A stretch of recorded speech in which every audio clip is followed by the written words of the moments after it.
በአማራ ክልል በጎጃም ቀጠና በተደረገ ከባድ ትንቅንቅ በርካታ ያገዙት ኃይል መደምሰሱ ተሰማም። አዳሩንም በሞጣና በደንበጫ ከተማ ዙሪያም ከባድ ውጊያዎች መደረጋቸውን የገለጹት የመረጃው ምንጮች ከፍተኛ ያገዛዙ አዋጊም በዚሁ ቀጠና መደምሰሱን ገልጸዋል።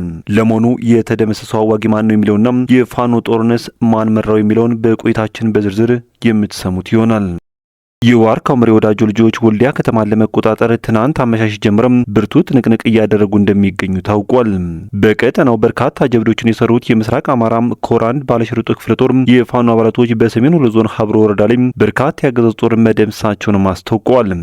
ይህም የመረጃ ጊዜያችን ትኩረት ነው። በዝርዝር የምታደምጡት ይሆናል። በቆቦ ከተማ ከ53 በላይ የአብነት ተማሪዎች ባገዛዙ ኃይሎች መታፈናቸውን የዓይን እማኞች ሲገልጹም የቆሎ ተማሪዎች ባገዛዙ ባንዳ ሚሊሻ ላይ ያደረጉት ድርጊትም ብዙዎችን አጃይባስ ብሏል። እንመለከተዋለን። አዳሩን በሸዋና በጎንደርስ ምን ተፈጠረ የሚለውንና አገዛዙ ከፋኖ ጋር አሸማግሉኝ በማለት ስለላካቸው ሽማግሌዎች ጉዳይም ዘገባችን ምላሽ አለው። በዝርዝር የምታደምጡት ይሆናል። ይህ ሰንሰለት ሚዲያ ነው።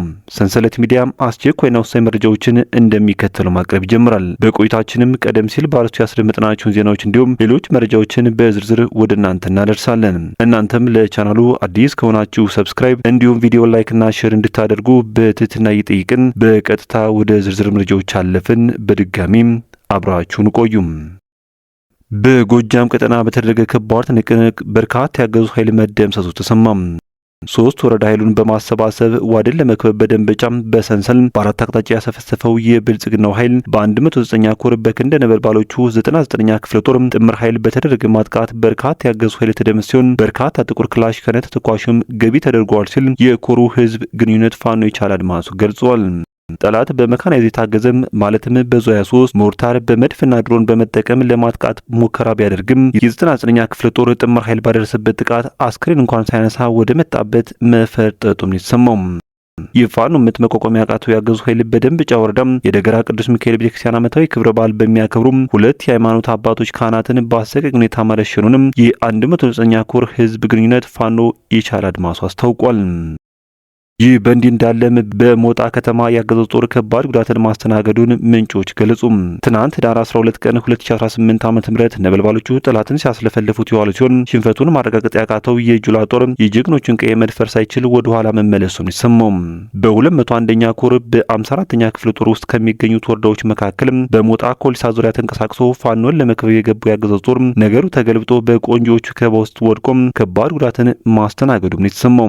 መብረቆቹ ጠላትን መውጫ መግቢያ ሳተው የብርሃኑ ጁላ ጦርን በየቦታው ሲያዝረከርኩት እየዋሉ ሲሆን ከ11 በላይ ጠላት ሲደመሰስ በርካታ ቁስለኞችን ደግሞ በአምቡላንስ ያመላልስ ማርፈዱንም ምንጮች ገልጸዋል።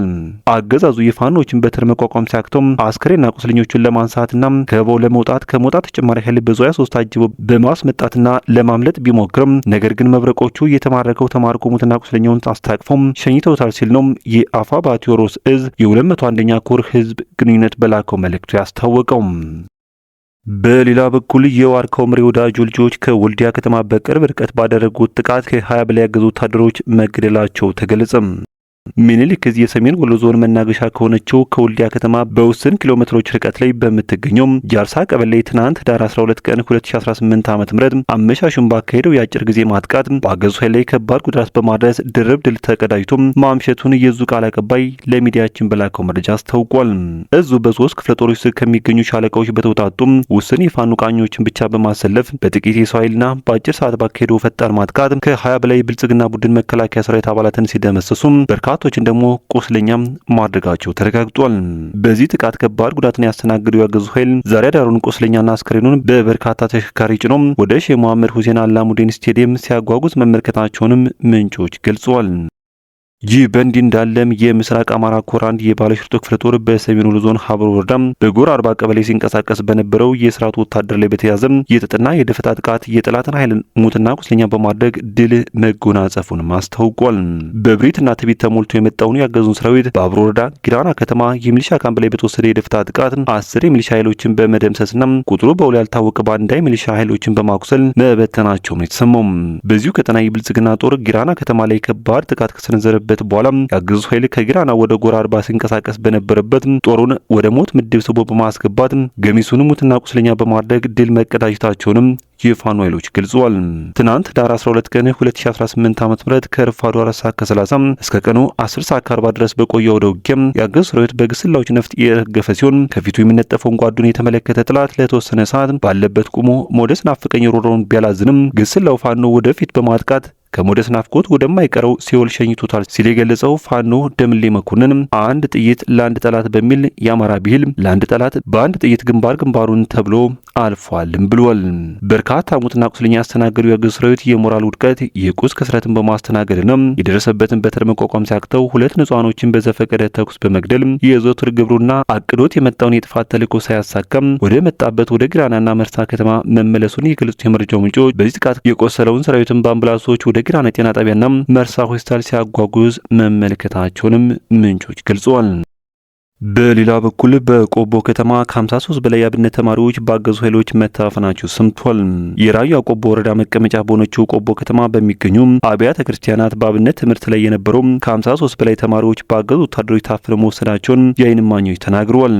አፈናው የተጀመረው ከህዳር 9 ቀን 2018 ዓ.ም ጀምሮ ሲሆን እስከ ትናንት ድረስ ከ53 በላይ ተማሪዎች ታፍነው በቆቦ ከተማ በሚገኙ ፖሊስ ጣቢያዎችና ወታደራዊ ካምፖች ላይ ታስረው እንደሚገኙ ነው የዓይን እማኞች ለጣቢያችን የገለጹት።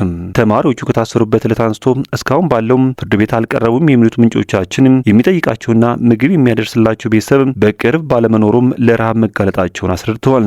ተማሪዎቹ ከተለያዩ ራያ አካባቢዎች ከ2 እና 3 ዓመታት በፊት ጀምሮ ለትምህርት ቆቦ ከተማ በሚገኙ ቤተ ክርስቲያናት የተሰባሰቡ ናቸው የሚሉት የመረጃው ምንጮች የአገዛዙ ወታደሮች በግዳጅ የያዙትን አይሱዝ ኤፍኤስአር ተሽከርካሪ እያሽከረከሩ ወደ ቤተ ክርስቲያኑ ቅጥር ግቢ ውስጥ በመግባት ተማሪዎቹ በአጋጣሚ ጉባኤ ዘርግተው እየተማሩ በነበረበት ወታደሮቹ ክላሻቸውን አቀባብለው ወደ ጉባኤው ተጠጉና ተማሪዎችን በተሽከርካሪው ላይ ጭነው መውሰዳቸውንም አስረድተዋል።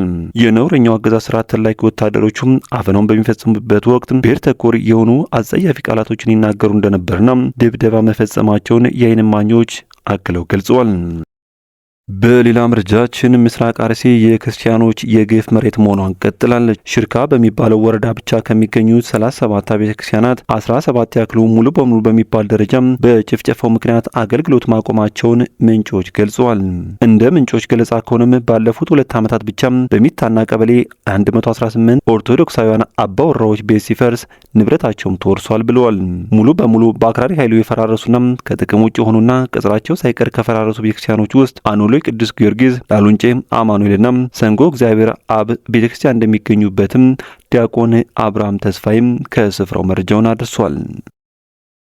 የተከበራችሁ ቤተሰቦች ከሰንሰለት ሚዲያ ለሰዓቱ የነበሩን መረጃዎች እነኝን ይመስሉ ነበር። በቀጣይ በሌሎች ዜናዎች እንዲሁም ጥቆማ እስከምንገናኝ በያላችሁበት የዓለም ጫፍ በሰላም ቆዩኝ።